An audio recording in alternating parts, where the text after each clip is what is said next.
তুমি ফিরে এসে দেখো কত বদলে গেছি আমি। চারিদিকে রাখবি নজর, সে না যেন দেখতে আসে। বাংলাদেশের ৯০ দশকের বেশ কয়েকজন মাস্টারপিস কণ্ঠশিল্পীদের মধ্যে অন্যতম একজন হচ্ছে মনির খান। সেই ৯০ দশক থেকে শুরু করে বর্তমানেও যার গান পুরো সোশ্যাল মিডিয়ায় রাজত্ব করে বেড়াচ্ছে। ১৯৯৬ সালে তোমার কোনো দোষ নেই নামক একক অ্যালবাম নিয়ে সঙ্গীতাঙ্গনে পদার্পণ করেন। সুদীর্ঘ সঙ্গীত জীবনে তিনি ৪২টি একক অ্যালবাম এবং ৩০০-এর অধিক দ্বৈত ও মিশ্র অ্যালবাম প্রকাশ করেছেন। তিনি ৩বার শ্রেষ্ঠ পুরুষ কণ্ঠশিল্পী হিসেবে জাতীয় চলচ্চিত্র পুরস্কার অর্জন করেন। তাছাড়া দেশ ও দেশের বাইরে স্টেজ প্রোগ্রামের মাধ্যমে তিনি বাংলা গানকে ছড়িয়ে দিয়েছেন পুরো বিশ্বের কাছে।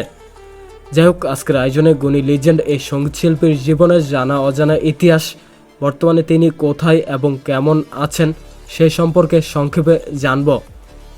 তো মনির খান ১৯৭২ সালের ১ আগস্ট ঝিনাইদহ জেলার মহেশপুর উপজেলার মদনপুর গ্রামের একটি সম্ভ্রান্ত মুসলিম পরিবারে জন্মগ্রহণ করেন। তার পিতা মোহাম্মদ মাহবুব আলী খান একজন স্কুল শিক্ষক এবং মাতা মোসাম্মত মনোয়ারা খাতুন একজন গৃহিণী। এক বোন ও ৪ ভাইয়ের মধ্যে মনির খান দ্বিতীয় এবং ভাইদের মধ্যে তিনি প্রথম। মনির খানের শিক্ষা জীবনের শুরু নিজ গ্রামের প্রাথমিক বিদ্যালয়ে, পরবর্তীতে হাকিমপুর উচ্চ বিদ্যালয় ও পরে যশোরের চৌগাছা উপজেলার নারায়ণপুর বাহরাম উদ্দিন উচ্চ বিদ্যালয়ে লেখাপড়া করেন। ১৯৯৭ সালে এখান থেকে মেট্রিক এবং ১৯৯০ সালে কোট চাঁদপুর ডিগ্রি কলেজ থেকে ইন্টারমিডিয়েট পাশ করেন। ১৯৯২ সালে ওই একই কলেজ থেকে তিনি ডিগ্রি পাশ করেন। গুণী এই শিল্পীর বাল্যকাল কেটেছে নিজ গ্রামে বন্ধুদের সাথে খেলাধুলা, ছোটাছুটি, পুকুরে সাঁতার কাটা আর মাছ ধরা, সব মিলিয়ে এক আনন্দঘন পরিবেশে বেড়ে উঠেছেন মনির খান। এত কিছুর মধ্যেও ছোটবেলা থেকেই তার গানের প্রতি একটা সহজাত আকর্ষণ ছিল। স্থানীয় অনেক গুরুজনদের কাছে গান শিখেছেন, তবে সঙ্গীতের হাতেখড়ি হয় মূলত রেজা খসরুর কাছে। পরবর্তীতে স্বপন চক্রবর্তী, ইউনুস আলী মোল্লা, খন্দকার এনায়েত হোসেন সহ আরও কয়েকজন গুরুজনের কাছে থেকে তিনি গানের তালিম নিয়েছেন। বাগেরহাট জেলার বাসিন্দা খন্দকার এনায়েত হোসেন ১৯৮৮ সাল থেকে কালীগঞ্জ গুঞ্জন শিল্পগোষ্ঠী একাডেমিতে ১৫ দিন পর পর এসে গান শেখাতেন। সঙ্গীতের ভিত্তি গড়ে উঠেছে মূলত খন্দকার এনায়েত হোসেনের হাতেই। মনির খানের অধিক জনপ্রিয় একটি গান অঞ্জনা। এটি শুধু গান নয়, এটি হচ্ছে একজন গায়কের ট্রেডমার্ক বলা যায়, কেননা মনির খানের অধিকাংশ অ্যালবামে অঞ্জনার কথা ঘুরে ফিরে এসেছে। এই শিরোনামে তিনি একাধিক গান গেয়েছেন, ফলে অঞ্জনাকে নিয়ে ভক্তদের রয়েছে বাড়তি কৌতূহল। ভক্তদের অনেকে মনে করেন অঞ্জনা মনির খানের হারিয়ে যাওয়া প্রেমিকা। বিশ্ব ভালোবাসা দিবসে মনির খানের কাছে জানতে চাওয়া হয় অঞ্জনা সম্পর্কে। তিনি অকপটে জানান তার হারিয়ে যাওয়া সেই প্রেমের গল্প।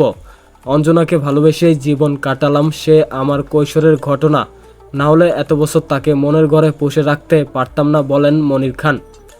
বর্তমানে অঞ্জনা সৌদি আরব প্রবাসী। জীবনের এতটা বছর পেরিয়েও এসেও তাকে ভুলে যাননি শ্রোতাপ্রিয় এই সঙ্গীত শিল্পী। স্কুল জীবনে অঞ্জনার প্রেমে পড়েন মনির খান। তিনি বলেন, পাশাপাশি স্কুলে অঞ্জনা পড়তো ক্লাস 7-এ, আমি 9-এ।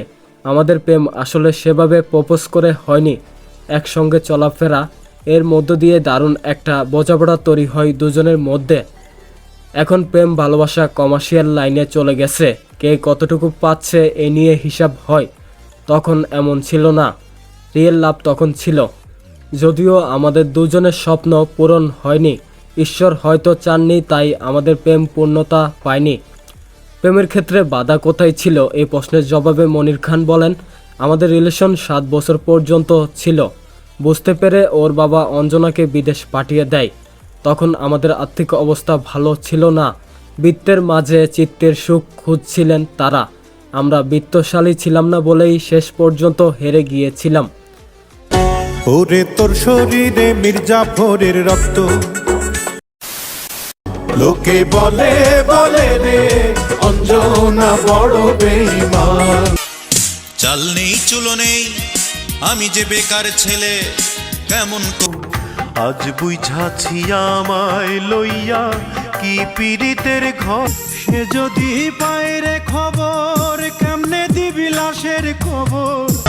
হৃদয়ে সাজাই আমি হাজারো আশা, হাজারে চোখের পানি। অঞ্জনার সঙ্গে মনির খানের সর্বশেষ ৩৩ বছর আগে দেখা হয়েছে, এরপর আর হয়নি। এখন দুজনেই যে যার মতো ঘর সংসার করছেন, দুজনেই সুখী। অঞ্জনাকে নিয়ে গান গাওয়াতে মনির খানের স্ত্রীর কোনো আপত্তি নেই, বরং অঞ্জনার গান ভালো না হলে তিনি আরও সুন্দর করে গাওয়ার অনুপ্রেরণা দেন। এ প্রসঙ্গে মনির খান বলেন, কারণ সে জানে এটা শ্রোতাদের ডিমান্ড, এই ডিমান্ড ফুলফিল করতে উল্টে সে আমাকে তাগিদ দেয়। অঞ্জনাকে নিয়ে ২৬টি গান গেয়েছেন মনির খান। সর্বশেষ গত বছর বাজারে আসে অঞ্জনা ২০২০ শিরোনামে গান। এই গানে অঞ্জনাকে মির্জাফর, রাজাকার, বেইমানের সঙ্গে তুলনা করা হয়েছে। তো মনির খান তার ভালোবাসার মানুষ বেইমান অঞ্জনার সাথে ঘর বাঁধতে পারেননি, হয়তো ভাগ্যেই ছিল না। যাই হোক, এরপর মনির খান ২০০১ সালে তাহমিনা আক্তারকে বিয়ে করেন। তিনি এবং তার স্ত্রী তাহমিনা আক্তারের এক মেয়ে ও এক ছেলে রয়েছে। তাদের কন্যা মুশফিকা আক্তার মুনতাহা এবং পুত্র মোসাব্বির খান মুহূর্ত। বাংলাদেশের জনপ্রিয় সফল শিল্পীর মধ্যে অন্যতম একজন শিল্পী হওয়ায় বর্তমানে তাকে টাকার পেছনে দৌড়াতে হয় না। প্রতি মাসে টুকটাক স্টেজ প্রোগ্রাম এবং কয়েকটি গান করেই কাটছে তার দৈনন্দিন জীবন।